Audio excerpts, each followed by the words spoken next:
बहुत बहुत स्वागत है इस कार्यक्रम में आप सभी का दर्शकों। इस कार्यक्रम में हम प्रयास करते हैं कि आप तक उन तमाम मुद्दों को लेकर आए जिनसे आप सभी पर असर पड़ता है और जो बहुत सारे लोग हैं जिन्हें हम भारत में बहुजन कहते हैं, उन पर असर डालने वाले तमाम विषयों को हम इस कार्यक्रम में शामिल करने का प्रयास करते हैं। और आज भी ऐसा ही एक विषय लेकर आपके बीच में हम हैं, वो है भारत की नई शिक्षा नीति, जिसे हाल ही में प्रेस को रिलीज किया गया है। और साथ साथ ये भी कहा गया है कि ये जो दस्तावेज प्रेस को सौंपे गए हैं वो पूरे दस्तावेज नहीं है और इसका ओरिजिनल ड्राफ्ट और इस दस्तावेज में कुछ अंतर है, मतलब कुछ ना कुछ अभी भी छुपा हुआ है। हालांकि जो शिक्षा नीति पिछले कुछ दिनों से अगर आप देख रहे होंगे तो टीवी पर, जिसे हम गोदी मीडिया कहते हैं, उसमें उसकी इतनी तारीफ हो रही है कि लगता है जैसे इससे पहले कभी कोई शिक्षा नीति बनी ही नहीं, या इससे पहले कोई शिक्षा किसी ने ग्रहण की ही नहीं, या पिछली शिक्षा नीति से किसी को कोई लाभ हुआ ही नहीं। तो अब ऐसा क्या बहुत अच्छा हो रहा है। और अगर इस ड्राफ्ट को थोड़ा सा बारीकी से या अंदर जाकर देखते हैं तो हम पाते हैं कि जो प्राइमरी एजुकेशन है वहां से अंग्रेजी जो एक माध्यम जिसके साथ हम अंतर्राष्ट्रीय तमाम चीजों से जुड़ते हैं, उसे गायब करके कोशिश की जाएगी कि वहां पर मातृभाषा में उसका अध्यापन हो, उस माध्यम का उपयोग किया जाएगा। मगर वहीं पर एक बात कही जाती है कि 6वीं कक्षा से कोडिंग सिखाई जाएगी, यानी कि जिससे कंप्यूटर में जो कोडिंग होती है, जो एक बहुत बड़ा बिजनेस होता है भारत या तमाम देश में, वो सिखाया जाएगा 6वीं क्लास से। अब पूरे 5वीं क्लास तक के मातृभाषा में पढ़ा हुआ व्यक्ति वो कोडिंग कैसे कर पाएगा, ये थोड़ा सा विषय जो है वो सोचने का है। साथ ही हम अगर देखते हैं तो इसके बाद ये कहा जाता है कि जो उच्च शिक्षा होगी, उस उच्च शिक्षा में जो आगे का जो अध्यापन होगा उसके कुछ ग्रेड होंगे। यानी अगर बहुत अच्छी आपको शिक्षा चाहिए, बहुत अच्छी शिक्षा चाहिए, तो बहुत ज्यादा दाम चुकाने होंगे। थोड़ी कम गुणवत्ता वाली शिक्षा चाहते हैं तो उससे कम दाम चुकाने होंगे, और थोड़ी कम। तो इस तरह से ये बात कही गई है। वही अंग्रेजी के लिए एक बात, बहुत बारीकी से एक बात वहां पर छोड़ दी गई है। अंग्रेजी की खास बात अगर करें तो माध्यम सरकारी स्कूलों में तो हिंदी होगा, लेकिन निजी जो स्कूल हैं वो अंग्रेजी माध्यम को अपना सकते हैं, ये उसमें कहा गया है। वही अंतर्राष्ट्रीय जो महाविद्यालय हैं, अंतर्राष्ट्रीय जो यूनिवर्सिटीज हैं, वो भारत में पैसा कमा सकती हैं, यानी कि अपना बाजार वो यहाँ पर खोल सकती हैं। ये भी उसमें प्रावधान किए गए हैं। कहा यह जा रहा है कि ये बहुत अच्छी है, बहुत जबरदस्त इसमें कुछ बात होने वाली है। कौन सी वो बात है, इसे हम आज अब पड़ताल करने की कोशिश करेंगे। लेकिन अगर देखा जाए तो उसमें एक जो बात है, वो जो जन सामान्य की शिक्षा पिछले कई सालों से जिसका ये कोशिश की जाती रही है कि हर गांव में एक विद्यालय खुल जाए और हर गांव तक वो जो प्रमुख विषय है वो पहुंच जाए, वो बात खत्म करके अब कोशिश की जा रही है कि गांव के अंदर के स्कूल बंद करके तालुका स्तर पर या फिर जिले में ऐसा स्कूल बनाया जाए। यानी कि अब होगा ये कि अगर आपको साइंस की पढ़ाई करनी है तो आपको अपने गांव से 25 किलोमीटर दूर आकर आपको पढ़ाई करनी पड़ेगी। ये बहुत सारी बातें। हमारे साथ डॉक्टर सुनील कुमार सुमन कोलकाता से हैं, और साथ ही ललित कुमार जी हैं जो कि भोपाल से हमारे बीच यहाँ पर मौजूद हैं। आप दोनों का बहुत बहुत स्वागत है। आप दोनों सामाजिक क्षेत्र में काम कर रहे हैं। और हम बता दें कि ललित कुमार जी जो एक पर्सपेक्टिव जर्नल के लिए आप संपादन का काम कर रहे हैं, और साथ ही जो ललित कुमार जी हैं, आप ओबीसी महासभा जो है, ओबीसी अखिल भारतीय ओबीसी महासभा, इसके आप राष्ट्रीय अध्यक्ष हैं। आप दोनों का इस कार्यक्रम में बहुत बहुत स्वागत करते हैं। हम सबसे पहले जानना चाहेंगे सुनील कुमार जी से कि क्या आपको इसमें अच्छा नजर आया जो शिक्षा नीति यहाँ पर लाई गई है? देखिए, सबसे पहली बात जो ये है, पॉलिसी कैसी है ये हम बाद में सोचेंगे, इस पर विचार करेंगे। पहली बात ये है कि पॉलिसी जारी कौन करता है। जी। अगर आप ईमानदार हैं, अगर आप विजनरी हैं, अगर आप प्रतिबद्ध हैं कुछ बदलने के लिए, कुछ अच्छाई को लाने के लिए, तब तो आपको लेके सोचा जा सकता है कि आपने कुछ अच्छा किया होगा। लेकिन जिस विचारधारा की सरकार है और पिछले 6 साल से ये लोग सरकार में है, और इनके 6 साल के काम को देखें या उसके पहले के जब ये सरकार में रहे हैं या नहीं रहे, इनके पूरे जितने संगठन हैं सबको अगर हम लेकर देखें तो हमें पता चलेगा कि ये लोग कोई काम को करते हैं उसके पीछे क्या उद्देश्य हो सकता है। जिस विचारधारा को ये लोग मानते हैं वो शोषण पे आधारित विचारधारा है, वो ऊंच नीच को बढ़ावा देने वाली विचारधारा है, वो कभी समाज में बराबरी चाह ही नहीं सकती है, वो हमेशा ऊंच नीच रहेगा, तभी ये लोग जीवित रहेंगे, तभी इन लोग का अस्तित्व रहेगा। तो जो विचारधारा ऊंच नीच को मानती है, भेदभाव को बढ़ावा देती है, जाति और वर्ण व्यवस्था को जो है स्थापित करना चाहती है, जिसका आदर्श मनुस्मृति जैसा ग्रंथ है, उस विचारधारा पे आधारित जो सरकार है वो शिक्षा जैसी बुनियादी चीज, जैसे बहुत महत्वपूर्ण चीज जो किसी भी देश की, किसी भी समाज की, किसी भी व्यक्ति की जीवन रेखा है, जो रीढ़ है, जो नींव है, उसको लेकर अगर ये लोग कुछ बनाते हैं तो ये संदेह तो खड़ा होता है कि ये कैसे वो यहाँ ईमानदारी दिखाएंगे, जबकि ये बाकी जगहों पे हम देख सकते हैं कि ईमानदारी के मामले में इनकी क्या स्थिति है। प्रधानमंत्री साहब को ही देख ले, जो आदमी कभी भी धड़ल्ले से झूठ बोल लेता है, धड़ल्ले से तथ्यहीन बात कर लेता है। इनकी डिग्री को लेकर सवाल है, इसके पहले जो शिक्षा मंत्री थी उनकी डिग्री को लेकर सवाल था। तो जहां पूरा जलसाजी की ही परंपरा है, जहां पूरा फरेब का ही एकदम गणित दिख रहा है, इक्वेशन, एक समीकरण दिख रहा है, वहां पे ये लोग शिक्षा नीति लाते हैं, तो ये अपने आप में बहुत संदेह की बात है। अब जो बात है कि ये जो शिक्षा नीति आई है, तो मैंने वही पहले ही कह दिया कि क्वेश्चन मार्क तो पहले होगा कि ये इन लोगों ने इसको जारी किया है, तो ईमानदारी पे तो पहले ही सवाल होता है। दूसरी चीज की ये काफी पहले से इस पर ये ड्राफ्ट तैयार हो रहा था, पिछले साल उसको कस्तूरी रंगन कमेटी ने उसको पेश किया। उसके बाद से इन्होंने लोगों से सलाह मांगे, बताते हैं कि 2 लाख के आसपास जो है लोगों के सुझाव आए। जाहिर सी बात है वो सुझाव मांगना एक तरह से दिखावटी रहा होगा, क्योंकि अगर बहुत ही अच्छे सुझाव आए होंगे तो भी ये इन्होंने लागू नहीं किया होगा, और ये लागू नहीं करते, ये सबको पता है, क्योंकि इनको अपना एजेंडा लागू करना है। एजुकेशन को लेके खासतौर से जो राष्ट्रीय स्वयंसेवक संघ है उसकी अपनी पॉलिसी रही है, और सरकार चूंकि उन्हीं की है तो वो लोग निश्चित रूप से चाहेंगे कि वो अपनी पॉलिसी को लागू करें।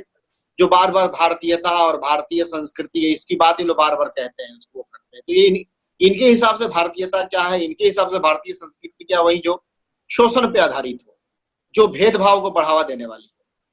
तो ये जो एजुकेशन पॉलिसी है, जैसा कि आपने पहले कहा कि जो प्रेस को जारी किया गया है, जो हमारे सामने है वो, और जो मूल प्रति है, जो ओरिजिनल जो काम है, जो ड्राफ्ट है, उसमें अंतर है। बताया जा रहा है कि वो उसको जारी नहीं किया गया है, बहुत सारी चीजें इसमें जो बातें हैं वो मूल में बातें नहीं। तो यानी इस सरकार पे जो संदेह करने की जो शुरुआत है वो यहीं से हो जाती है कि जब आपने ये पॉलिसी बनाई और जो ड्राफ्ट आपका मूल ड्राफ्ट है जो कैबिनेट ने पास किया, तो उसको जारी करने में आपको क्या दिक्कत है। यानी कि आप देश को, राष्ट्र को, यहाँ की जनता को दिग्भ्रमित करना चाहते हैं, उनको गलतफहमी में डालना चाहते हैं, उनको झूठ बोल के बरगलाना चाहते हैं।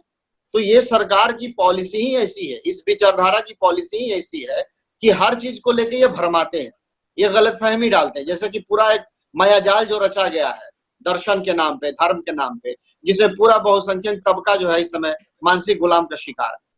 इन लोगों से कैसे अपेक्षा की जा सकती है कि ये कुछ अच्छा करने की कोशिश करेंगे। इस जो शिक्षा नीति में है कि 3 तरह के विश्वविद्यालय होंगे। आप देखिए बड़ी दिलचस्प सी चीज है कि ये क्या जरूरत थी इनको कि 3 कैटेगरी में इन्होंने बांटा है। यानी इनकी पूरी मानसिकता में चीज भरी हुई है कि ऊंच नीच हायरार्की होना चाहिए, स्टेप होना चाहिए, कैटेगरी होनी चाहिए। क्या जरूरत है भैया कैटेगरी की? क्या जो आप बराबरी क्यों नहीं करते हैं? आपने 3 तरह के शिक्षण संस्थानों की कल्पना क्यों की कि इसके बाद ये होगा, इसके बाद ये होगा, इसके बाद ये होगा? इसका क्या मतलब है? तो ये कुल मिला के है कि ये जो शिक्षा जो नीति आई है ये भेदभाव को बढ़ावा देने वाली है, ये हायरार्की को और ज्यादा बढ़ावा देने वाली है, एक कैटेगराइज करने वाली है कि समाज भी बटा रहे और विद्यार्थी भी बटे रहे, अध्यापक भी बटे रहे। जाहिर सी बात है अलग अलग विश्वविद्यालयों का जो स्तर होगा तो उनके अध्यापकों का भी अलग अलग स्तर होगा, उनके वेतन में भी अंतर होगा, विद्यार्थियों की क्वालिटी में अंतर होगा। मैं तो इस बात का ही सख्त विरोधी हूँ कि स्कूलों में ये हायरार्की क्यों होनी चाहिए। जैसे यहाँ पे निजी स्कूल है, सरकारी स्कूल है, ऐसा क्यों है?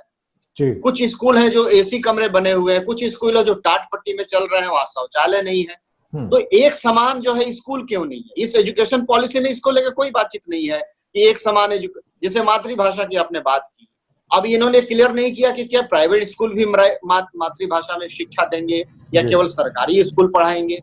निजी स्कूल तो कहेंगे भाई हम नहीं, हमारा स्टैंडर्ड जो है वो खराब हो जाएगा। ये अलग बात है कि जो निजी स्कूल है, इन्होंने भी आज तक कोई आइंस्टीन या न्यूटन नहीं पैदा किया इस देश से। इतने बड़े बड़े जो ये शोरूम लोगों ने बना कर रखा, जो मॉल खोल के रखा, एजुकेशन का मॉल, आज तक इन्होंने कोई वैज्ञानिक, कोई इतना बड़ा कोई पर्सनालिटी यहाँ से पढ़ के नहीं आई। इवन जो आईएएस टॉपर भी हम देखेंगे तो शायद ही कभी हो जो किसी डीपीएस या किसी बड़े स्कूल से पढ़ा हुआ कोई छात्र हो जो आईएएस टॉप करता है। सब सरकारी स्कूल से, सामान्य स्कूल से पढ़े हुए होते हैं। तो मुख्य बात यह है कि ये सरकार की मंशा ही है कि हर चीज को बांट के रखो, समाज को भी बांट के रखो, लोगों को बांट के रखो, धर्म के आधार पर बांट। तो इस एजुकेशन पॉलिसी में भी पूरी तरह से बंटवारा दिख रहा है कि एक स्टैंडर्ड होगा, गरीबों का अलग स्कूल होगा, अमीरों का अलग स्कूल होगा, तो ये तथाकथित मेरिट वालों का अलग स्कूल होगा, कॉलेज होगा, कम मेरिट वालों का अलग होगा, ज्यादा, ये कैसे तय हो? आप सबको जब तक बराबर, अगर ये शिक्षा पॉलिसी को लेकर ईमानदार होते तो इनको एक समान व्यवस्था लागू करनी चाहिए थी। यानी स्कूल एक समान होंगे, जैसे नवोदय विद्यालय है, बहुत अच्छे रिजल्ट है नवोदय विद्यालय के और केंद्रीय विद्यालय के। मैं उसको लेके भी कहता हूं कि आप जिले में एक नवोदय विद्यालय क्यों खोलते हैं? आप हर ब्लॉक में नवोदय विद्यालय खोलिए, आप हर स्कूल को नवोदय विद्यालय बनाइए। क्यों भैया कोई एक या दो नवोदय विद्यालय होगा या केंद्रीय विद्यालय होंगे? आप सारे स्कूल का स्टैंडर्ड इस तरह से रखिए कि सारे स्कूल केंद्रीय विद्यालय की तरह काम करें, सारे स्कूल नवोदय विद्यालय की तरह काम करें, और ये प्राइवेट स्कूल का तो कॉन्सेप्ट ही खत्म होना चाहिए। तो ये शिक्षा पद्धति तो प्राइवेटाइजेशन की ओर कदम बढ़ा रही है, तो सीधे सीधे है। वाकई तो अगर देखा जाए तो ये जो शिक्षा है ये निजीकरण की तरफ जा रही है। ललित कुमार जी, मैं आपसे जानना चाहूंगा कि इस वक्त ये जो स्थिति बन रही है, ऐसे में जो बहुजन है, जो बहुत ज्यादा संख्या में लोग हैं, विशेषकर ओबीसी की हम जब बात करते हैं तो बड़े मुश्किल से तो अब शिक्षा पहुंची थी, उनके पास तक पहुंची थी, या शिक्षा से उनकी दूरी थोड़ी कम हुई थी। अब कुछ लोग पढ़ने लिखने लगे थे, कुछ लोग आईएएस भी बनने लगे थे, कुछ लोग अच्छी जगहों तक पहुंचने लगे थे। अब ये शिक्षा से आपको क्या उम्मीद नजर आती है? ये जो प्रणाली आई है, नई जो नीति आई है, इसमें देखिए ऐसा है कि इन लोगों का अगर इतिहास उठा के हम देखें तो इनकी जो शिक्षा नीति है, इनकी शिक्षा नीति गुरुकुल के माध्यम से देखा जा सकता है शिक्षा नीति को जी। और जैसे गुरुकुल में क्या हुआ करता था पहले कि वर्ण व्यवस्था में जो ऊपर के 3 वर्ण हैं उन्हीं को केवल शिक्षा देने का और शिक्षा लेने का अधिकार था। उसमें शिक्षा देने का काम पहले वर्ण का व्यक्ति ब्राह्मण किया करता था, और वो किसको शिक्षा देता था? वो पहले, दूसरे और तीसरे वर्ण के बच्चों को शिक्षा देता था। और चौथे वर्ण के जो लोग हैं, जिनको आप बहुजन नाम से, बहुजन टाइटल से जिनको कह रहे हैं, जो भारत के मूल निवासी हैं, इनकी संख्या इस देश में 85% to 90% है। इन लोगों को किसी भी तरह का गुरुकुल में जाकर शिक्षा ग्रहण करने का अधिकार 184 ईसा पूर्व से लगा के 1813 तक नहीं रहा है। आर्यों के शासन में 184 ईसा पूर्व में बहुजनों की शिक्षा पर प्रतिबंध लगा, और वो प्रतिबंध कब तक जारी रहा? वो अंग्रेजी शासन काल में 1813 तक रहा। तो इस लगभग 2000 वर्ष तक इस बहुजन समाज को शिक्षा के आधार पर अनपढ़ और गवार बना के, और मनुस्मृति का साम्राज्य इस देश में 2000 वर्ष तक चलता रहा। और अगर आप देखेंगे तो छोटे मोटे आंदोलनों, बिल्कुल हल्के फुल्के हमारे जो महापुरुषों ने आंदोलन किए इस 2000 साल में, उनका थोड़ा बहुत असर हुआ समाज में, परंतु हमारा आंदोलन जीत नहीं पाया। उसका कारण था कि शिक्षा का अभाव था समाज में। और जैसे ही अंग्रेजी शासन काल में 1813 से यहाँ पे लॉर्ड मैकाले की शिक्षा योजना आई, अंग्रेजों ने सभी की शिक्षा के लिए यहाँ पे जो व्यवस्थाएं की, जिसमें शूद्रों को भी शिक्षा का अधिकार मिला, बहुजनों को भी शिक्षा का अधिकार मिला। और शिक्षा का अधिकार पाने के बाद आप देख रहे हैं राष्ट्रपिता ज्योतिबा राव फूले जी पहले व्यक्ति थे जिन्हें अंग्रेजी शासन काल में पढ़ लिख कर जिन्होंने समझा, सीखा, और उन्होंने बोला कि विद्या बिना अविद्या हुई और गीति गई और नीति गया और वित्त गया और सब कुछ गया, और अंत में जाके बहुजनों का जो बर्बादी का जो मूल कारण है वो विद्या है, शिक्षा है। तो उन लोगों ने एक प्लानिंग के तहत हम लोगों को शिक्षा से दूर रखा। पर अंग्रेजी शासन काल में जब अंग्रेजों का शासन आया तो उन्होंने सबके लिए शिक्षा चालू कर दी। तो ये सबके लिए शिक्षा चालू करना अंग्रेजों के द्वारा ये आर्य ब्राह्मणों को बहुत अखर गया, और अंग्रेजों के जितने भी नियम कानून 1757 से लगा के 1857 तक बने या 1947 तक बने, उन सभी नियम कानूनों में मनुस्मृति का घोर विरोध था। और बहुजनों को जो 2000 वर्ष तक जकड़ के रखा था, अंधकार में रखा था, अज्ञानता में रखा था, शोषणकारी व्यवस्था में रखा था, उसके खिलाफ जितने भी अंग्रेजों ने नियम कानून बनाए उसके खिलाफ थे। तो इसलिए आर्यों ने सबसे पहले अंग्रेजों से आजादी का आंदोलन चालू किया, और अंग्रेजों से आजादी के आंदोलन के बाद डॉक्टर बाबा साहब अम्बेडकर के समर्थन से और अंग्रेजों के समर्थन से जो संविधान इस देश में लागू हुआ, और उस संविधान में शिक्षा का अधिकार, उस संविधान हमें शिक्षा का अधिकार देता है, निःशुल्क समान और फ्री एजुकेशन का, प्राथमिक शिक्षा का अधिकार ये संविधान देता है, जो कहीं ना कहीं इन सरकार मनुवादी सरकारों को दिक्कतें पैदा हो रही थी। और इस शिक्षा के कारण आज पूरे देश के अंदर जो ये शासक वर्ग है, जो मनुस्मृति के आधार पर इस देश में राजपाट करना चाहते हैं, मनुस्मृति के आधार पर समाज का निर्माण जो इस देश में करना चाहते हैं, चाहे वो कांग्रेस पार्टी के लोग हो, चाहे आरएसएस के लोग हो, चाहे भारतीय जनता पार्टी के लोग हो, तो उनकी नजर में जो शिक्षा के प्रावधान संविधान में दिए उनको समाप्त करना बहुत बड़ी उनके सामने भूमिका थी। और जब संविधान में शिक्षा का जो व्यवस्था की जो बात की गई है, उसको बिना बदले ये इस देश के बहुजन समाज को अनपढ़ गवार नहीं बना सकते। इसलिए नई शिक्षा नीति में जितनी भी बातें आप दी गई है उनको अगर आप देखेंगे तो उनमें पूरी की पूरा शिक्षा का भगवाकरण, शिक्षा का निजीकरण, शिक्षा का महंगाकरण, शिक्षा का व्यवसायीकरण और बहुजन समाज के लोगों को शिक्षा से दूर करने का काम इस नई शिक्षा व्यवस्था में किया गया है।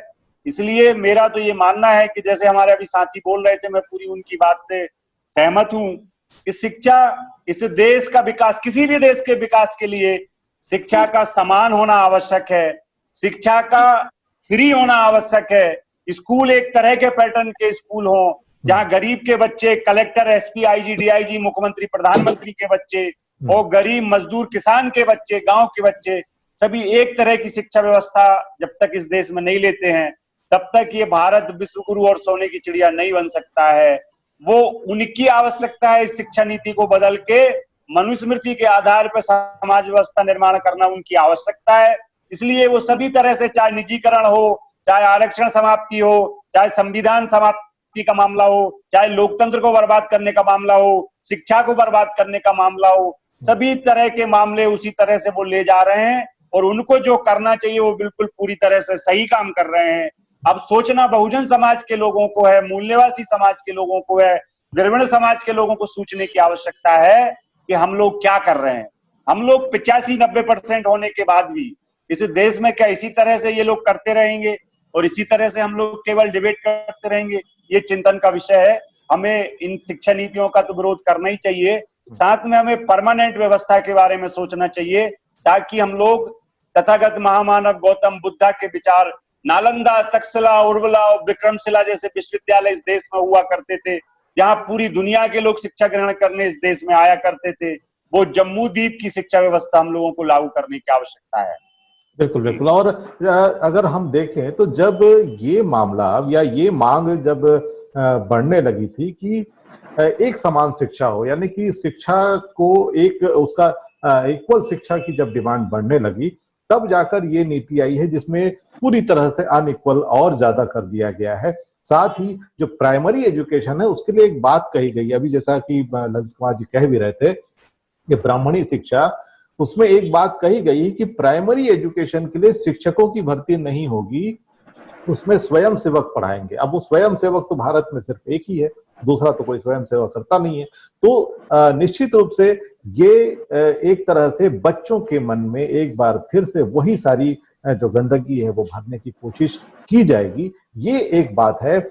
आपने एक बात कही कि आवाज या डिबेट करने से ही कुछ नहीं होगा, इस पर आवाज उठानी पड़ेगी। अब आवाज कौन उठाएगा और कहाँ उठाएगा जब ये इस नीति पर संसद में चर्चा भी नहीं होती। और हमारे साथ डॉक्टर उदित राज हैं, जो कि कभी बीजेपी के सपोर्टर हुआ करते थे, आज कांग्रेस में हैं और एक बड़े नेता हैं, और साथ ही इस वक्त दिल्ली में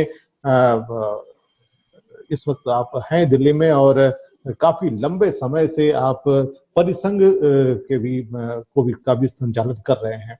डॉक्टर साहब, आपका बहुत बहुत स्वागत है इस कार्यक्रम में। बताएं आपका क्या रुख है इस शिक्षा नीति को लेकर। जो न्यू एजुकेशन पॉलिसी का अभी जो ड्राफ्ट बाहर आया है और उसका जो जिस्ट है वो प्रेस को दिया गया, और जो हिमाचार्य थी उसका कुछ ड्राफ्ट और था, और जो प्रेस को दिया गया कुछ और था, उसमें भी भिन्नता पाई गई है।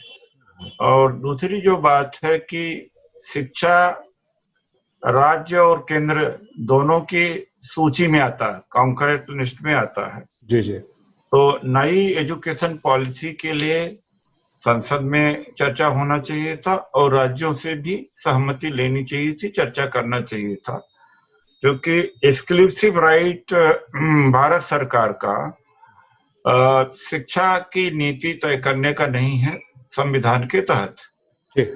तो ये दो बातें हुई कि अनडेमोक्रेटिक हुआ, पार्लियामेंट में डिस्कस नहीं हुआ, दूसरा राज्यों को कॉन्फिडेंस में नहीं लिया गया, विश्वास में नहीं लिया गया। अभी भी कंफ्यूजन की स्थिति में है शिक्षा नीति के बारे में जी। लेकिन जो बातें आई हैं सामने कि अभी क्या जो 12 वर्ष के जगह पर 15 वर्ष हो गया है, 5 + 3 + 3 and +4, तो जो अभी जो 10+2 था वो खत्म हो गया है। अभी क्या है 5th तक, फिर 3 इयर्स का 8th, फिर 3 इयर्स का 11th, उसके बाद सीधा ग्रेजुएशन है, 4 साल का ग्रेजुएशन है। और पहले साल जो कोई पढ़ के निकलना चाहता है तो सर्टिफिकेट, और दूसरे साल डिप्लोमा सर्टिफिकेट, यानी एग्जिट कर सकता है। और जब 4 साल पूरा करेगा तो उसको ग्रेजुएशन मिलेगा, और एमए 1 साल के लिए है, और फिर सीधा पीएचडी का दाखिला है, एमफिल खत्म किया गया इसमें। और यह कहा गया है कि जो प्राइमरी शिक्षा है वो मातृभाषा में होनी चाहिए, जिसमें सर्वाधिक लाभ हानि दलित, आदिवासी पिछड़ों को होगा। एकल विद्यालय जो आदिवासी एरियाओं में खोले गए सारे हिंदी माध्यम से, शिशु मंदिर का भी यही हालत है। तो खुद तो इंग्लिश एजुकेशन लेंगे, साइंस का एजुकेशन लेंगे, और फिर दूसरों को या पिछड़ों को कहेंगे कि नहीं मातृभाषा और अपनी धर्म संस्कृति। अभी एक चुटकुला आ रहा था कि एक कोई ब्राह्मण था, उसका बच्चा कहा कि हम भी अयोध्या जाएंगे, बड़ा जिद किया। उसने बड़ा डांटा, कहा कि वहां जाके क्या करोगे, तुम्हारे स्कूल का इतना नुकसान होगा। वो थोड़ी हम लोगों को बच्चों को जाना है, तुम्हारा स्कूल परफॉर्मेंस डाउन हो जाएगा। ये तो दूसरों के बच्चों के, जैसे दलित हैं, पिछड़ों के बच्चों के लिए वहां अयोध्या राम मंदिर या ऐसी चीजों में फंसाते हैं। तो इस तरह का शिक्षा व्यवस्था ला रहे हैं, और आरएसएस ने खुद अपना पीठ थपथपाई है कि हमारे 70% सुझाव स्वीकृत कर लिए गए। तो आरएसएस के 70% सुझाव स्वीकृत कर लिए गए हैं। और भारतीयता, तो हिंदुत्व की बात बहुत ज्यादा समाहित की गई है। उसमें वर्ण व्यवस्था और मजबूत होगी, जस्टिफाई किया जाएगा, समरसता जस्टिफाई की जाएगी। मैं सांसद जब बना तो सबसे पहले जब भटखल में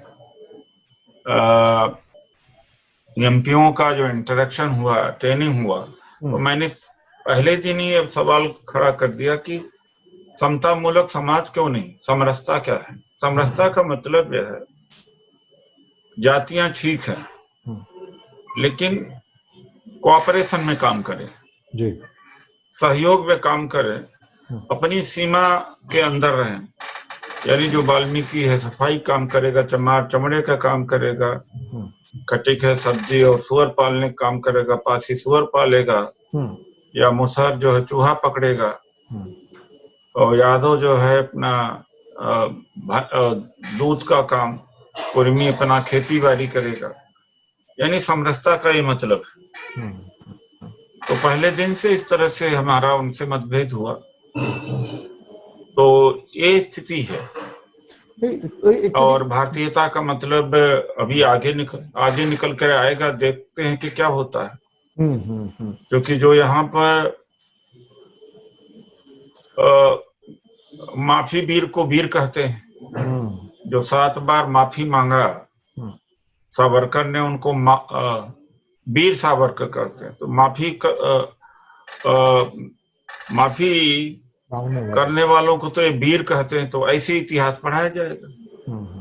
इतिहास उसमें आरक्षण तो लागू होगा नहीं, क्योंकि प्राइवेट है।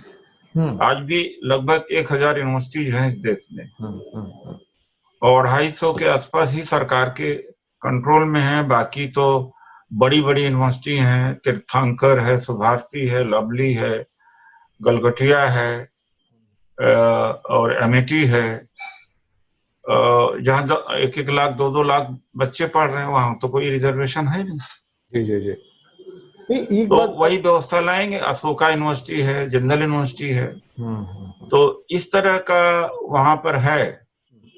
तो यही है। आप कोई सवाल पूछ रहे हैं? जी, मैं ये जानना चाह रहा था कि आखिर क्या मजबूरी होती है सांसदों की, जो कि पिछड़ों का प्रतिनिधित्व करने के लिए वहां पर या वंचितों का प्रतिनिधित्व करने के लिए संसद में होते हैं, चूंकि उस पार्टी के हैं, ठीक है, लेकिन ऐसी क्या मजबूरी है कि गलत का भी वो समर्थन करें? ऐसी कौन सी समस्या होती है? ये मजबूरी रहेगी, है और रहेगी आगे, इसलिए कि समाज जब तक तय नहीं होगा। समाज वोट देता पार्टी को जी, जो व्यक्ति उनके लिए संघर्ष करने वाला होता है, बात करने वाला होता है, उनका चुनाव के समय में कोई खबर नहीं लेता जी।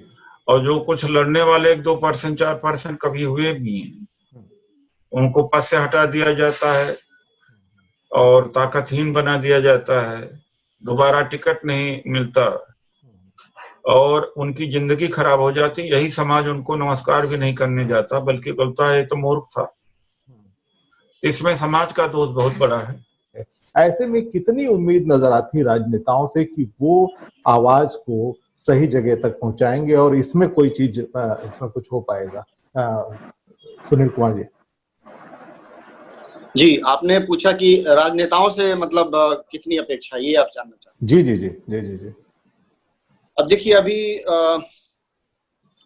पिछली बार भी आपसे बातचीत हुई थी, मैंने ये कहा था कि ये सरकार, चूंकि ये लोग एजेंडे की तहत काम कर रहे हैं, और मैं इस बात की तारीफ करता हूं, जो भी आरएसएस एंड कंपनी है या फिर जो भी ब्राह्मणवादी जो है इस देश में ताकतें हैं, ये लोग बहुत ईमानदारी से अपना काम करते हैं। यानी कि इनका एजेंडा था कि राम मंदिर बनाएंगे, तो वो उस तरह से उन्होंने पूरा सुप्रीम कोर्ट के जज को ही मैनेज कर दिया, और उस जज ने ऐसा फैसला दिया, बाद में उस जज को उन्होंने राज्यसभा में भेज दिया। यानी कि वो न्यायिक व्यवस्था को भी बर्बाद करने में तुले। अभी एक दूसरे जो जज साहब हैं, वो भाजपा के एक नेता के बेटे की गाड़ी पे बैठे और वो फोटो वायरल हुआ, तो उस पर प्रशांत भूषण को उन्होंने इसमें लपेट दिया है। यानी कि ये हर जो लोकतांत्रिक संस्था है, जो मजबूत संस्था जिस पर जनता का भरोसा है, सुप्रीम कोर्ट पर सबसे ज्यादा लोगों का भरोसा है, ये सरकार उसी को ध्वस्त कर रही है। यानी कि आम जनता के लिए कोई रास्ता नहीं बचेगा। एक स्तंभ मीडिया था, पूरा मीडिया इस समय जो है जातिवादी मीडिया के रूप में सामने हमारे है, जिसको कहने की जरूरत नहीं। जितने अखबार है, जितने चैनल है, वो 4 दिन से लग रहा है इस देश में बस केवल मंदिर ही समस्या और कुछ समस्या। यानी लोगों के पूरे टेस्ट को ये लोग बर्बाद कर रहे हैं। तीसरी जो चीज है, जो हमारी जो राजनीतिक ताकत, वो ठीक है, पिछले कुछ वर्षों में एक मजबूत जो है बहुजन राजनीति तैयार हो रही थी, तो ब्राह्मणवाद तो किसी को नहीं छोड़ता है, ब्राह्मणवाद सबको शिकार बनाता है और ब्राह्मणवाद ने उसको भी शिकार बनाया। यानी जो वो तीखापन था, जो एक एग्रेसिवनेस थी, एक जो वैचारिक आंच थी, जो ताप थी उसकी, उसको कुंद कर दिया गया। लोग जो भ्रष्टाचार, क्या भ्रष्टाचार ब्राह्मणवाद का ही एक अंग है। जिस ब्राह्मणवाद से जो लड़ रहे थे हमारे नेता, उसी ब्राह्मणवाद में फंस गए, जाके ब्राह्मण उसी भ्रष्टाचार में घुस गए। उसमें कोई भी नेता बचा हुआ नहीं, ऐसा नहीं कि कोई नेता इसमें है, सब लोग किसी न किसी रूप में या इनका परिवार उसी भ्रष्टाचार के कीचड़ में धंस गया। अब वहां से या तो धंसे रहो, अब वहां से निकलने के लिए अब सरकार के सामने जाओ, चूंकि सरकार के पास सीबीआई ये दूसरी संस्थाएं हैं, उसके डर से तमाम सारे जो चीखने चिल्लाने वाले लोग थे उन सब के स्वर को कुंद कर दिया। ये सब हम लोग के लिए बहुत जो है शर्मनाक है, इस पूरे बहुजन समाज के लिए, कि जो हमारी सबसे बड़ी ताकत थी आज वही ताकत कमजोर हो गई। अब ऐसे में क्या करना चाहिए? क्या हमें केवल राजनेताओं की तरफ देखना चाहिए? जाहिर सी बात है कि सबसे बड़ी सत्ता तो राजनीतिक सत्ता है, क्योंकि हम सामने 6 साल से देख रहे हैं कि राजनीतिक सत्ता किस तरह से जो चाहती है वो कर रही है। ठीक है, हमारे नेता उतने प्रशिक्षित नहीं थे, साहब कांशीराम जी चले गए बहुत पहले, अगर वो रहते तो शायद ये स्थितियां नहीं होती और आज एक दूसरी समा होती देश में। मेरा जो मानना है कि राजनेताओं से फिलहाल कोई बहुत बड़ी उम्मीद मुझे नहीं दिख रही है, क्योंकि नेता लोग तो अपने को बचाने में लगे हैं, उन सबको तो सीबीआई से डर है, उनका खानदान तो उसमें भ्रष्टाचार में फंसा हुआ है, तो वो अपने को बचाएंगे कि अपनी जनता को बचाएंगे? तो नेता तो खुद अपने और अपने परिवार को बचाने में लगा, तो वो हमें क्या बचाएगा, जनता को क्या बचाएगा? ऐसे में जो भी पढ़े लिखे लोग हैं, जो भी जागरूक लोग हैं, चाहे वो एजुकेशन में हो या किसी भी नौकरी में, खास तौर से जो नौजवान है, जो बहुजन समाज के नौजवान है, जो आदिवासी है, ओबीसी है, दलित है, ये जो नौजवान है, जो विश्वविद्यालयों में है, जो पढ़ लिख रहे हैं, जो लिख पढ़ रहे हैं, इन सब से सबसे ज्यादा अपेक्षा है कि समाज को जागरूक करने का काम तेज कर। हम सबको अपनी जिम्मेदारियां तय करनी होंगी, हम सबको अपने बारे में सोचना होगा कि बजाय जो है मरसिया गाने के कि स्थिति खराब है, कौन आएगा, कोई फरिश्ता तो कभी भी आता नहीं, कभी भी नहीं आता, क्योंकि फरिश्ता जैसा कोई कॉन्सेप्ट ही नहीं। तो ये हम सबको ही तय करना होगा कि कैसा समाज बनाना है, क्योंकि बहुजन महापुरुषों की लंबी कुर्बानियां हमारे सामने हैं, सबने अपना बलिदान दिया, किसी ने कोई बहुत आलीशान जिंदगी नहीं दी, और बहुजन महापुरुषों की पूरी परंपरा है, कोई ऐसी नहीं कि 2-4 लोग हो, चाहे आदिवासी क्षेत्र में देखें, ओबीसी समाज में देखिए या दलित समाज में, हमारे पास एक समृद्ध, एक रिच जो है ट्रेडिशन है, इनका बौद्धिक परंपरा हमारे पास मजबूत है, वैज्ञानिक और तार्किक चेतना से भरी हुई परंपरा हमारी रही है। तो आज के समय में यही जरूरत है कि हम ज्यादा से ज्यादा लोगों तक इस बात को ले जाएं, क्योंकि जो जिस तरह की स्थितियां हैं अभी, सवाल केवल एजुकेशन पॉलिसी का नहीं है, इसमें इसके माध्यम से ये कितनी चीजों को बर्बाद करेंगे ये हम सोच नहीं सकते, क्योंकि अभी 4 साल और सरकार, और 4 साल के बाद भी क्या होगा नहीं कहा जा सकता, क्योंकि ये मायावी लोग हैं, ये तो कुछ भी कर सकते हैं। तो सब में यानी कि एजुकेशन को ही पॉल्यूटेड कर दो, जब आप पढ़े लिखेंगे ही नहीं, क्योंकि सबसे बड़ी दिक्कत यही है कि जो बहुजन समाज जो विश्वविद्यालयों में है, वहां से प्रतिरोध का स्वर निकल रहा है और तेजी से निकल रहा है, खासकर से रोहित वेमुला की त्रासदी के बाद से और ज्यादा निकल रहा है। तो ये क्यों सरकार चाहेगी कि ये बहुजन समाज के नौजवान विश्वविद्यालयों में जाएं? यानी कि ऐसी कैटेगरी बनाओ, ऐसा सिस्टम बनाओ कि इनको इधर ही रोक के खत्म कर दो, इधर ही रोक के खत्म कर दो। और जो बात इस एजुकेशन पॉलिसी में है कि जो 3 कैटेगरी है, जो श्रेष्ठ कैटेगरी यूनिवर्सिटी की होगी, वो आत्मनिर्भर होगी, यानी कि वो सेल्फ फाइनेंस होगी। अब सेल्फ फाइनेंस कहाँ से होगी भाई? दुकानदारी तो करेगी नहीं, विश्वविद्यालय में दुकान तो चलेंगे नहीं, तो यानी वो फीस बढ़ाएंगे तो जाहिर है पूंजीपतियों के बच्चे आएंगे, तो पूंजीपतियों के जब बच्चे आएंगे तो सबसे ज्यादा SC ST OBC का नुकसान होगा। तो जब आप एजुकेशन पॉलिसी में नहीं आएंगे, और आरक्षण को लेके तो कोई बातचीत ही नहीं है, और आरक्षण को लेके तो सबसे ज्यादा जो खराब है वो इसी सरकार का रवैया है, क्योंकि जो जारी सरकारी संस्थाएं जो प्राइवेट की जा रही हैं, उसका कारण ही है कि आरक्षण को बर्बाद। बिल्कुल। और हम इस विषय पर और भी चर्चा करेंगे, क्योंकि अब सवाल ये हो गया है कि बहुजन राजनीति का भविष्य क्या होगा, क्योंकि बहुत सारे ऐसे मसले हैं जिस पर खुलकर और जबरदस्त तरीके से आवाज उठाने की जरूरत है। और अगर आवाजें इसी तरह से शांत कर दी जाएंगी, तमाम चीजों में फंसाकर या फिर प्रलोभनों से अगर शांत कर दी जाएंगी, तो वाकई ये अब विचारणीय प्रश्न है और इस पर चिंतन होना चाहिए कि आखिर तमाम उन लोगों का जो कि बहुत बड़ी संख्या में यहाँ पर है, उनका क्या होगा, इस पर हम चर्चा करेंगे। इस वक्त ब्रेक ले रहे हैं, आगे हम इस बात को जारी रखेंगे।